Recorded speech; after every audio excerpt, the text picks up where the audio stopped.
Sorry, we're having technical difficulties this morning with my microphone, but good to be with you. Good morning, church. Welcome to Groveport United Methodist Worship as we worship today on Sunday, April 19th of 2020. It is great to be with you and great to be in worship together. Even though we're apart, we are at one in heart and soul here today as we worship the Lord. Do you want to take just a minute? It is great. I don't know if you're going to feel this way, but we have an announcement today, and that's great. I feel like it's been a little bit, yay! So I wanted to celebrate here today and have a moment before we do the words of the moment. I wanted to have a celebration for just a moment about we have, of course, as you know, the Lou Ellen Scholarship that we have had since 2005 up until even today.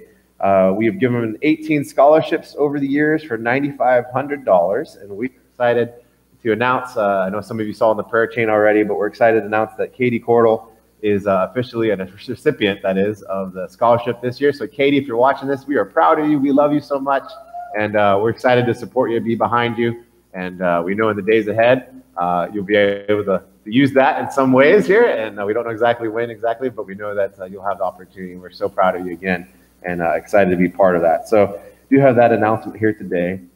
Just some words in the moment just to kind of remember this one day and look back upon is we're continuing to see the pandemic continue on, but we do see some signs of hope coming forward. We see parts of our country looking at opening up in a very kind of reserved way, but very very intentional way, that is, to do some opening up. And so not that life's going to return to normal exactly, but we do see some signs of life and some signs of moving into a new phase, which I know that excites me. Probably excites you to some degree.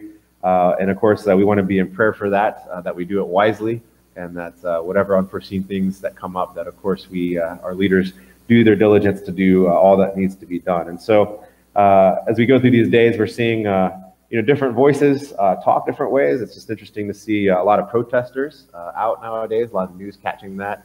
And so it's interesting because we're all in this together, but I think we come from it from different viewpoints. And I think we've learned that here very recently of where people are at. And so, but we continue, the world continues to see a lot of people lose their life. A lot of people get sick. We see especially some of the countries that hadn't been affected by this very much really start to grow. And so we're seeing this all around the world, and especially we want to lift up those countries that don't have the resources that are now truly in the midst of this as we go forward. And so we do just kind of take a moment to realize where we're at. And so if you're joining with us here today and you just feel a lot of that burden of the world, or if you're just coming here today and you're just excited to meet with some people outside the house and worship with us, wherever you're coming from, you're welcome here today. The Lord is here to meet with us, and that's a great and wonderful thing. So let us continue now and prepare our hearts and minds for worship.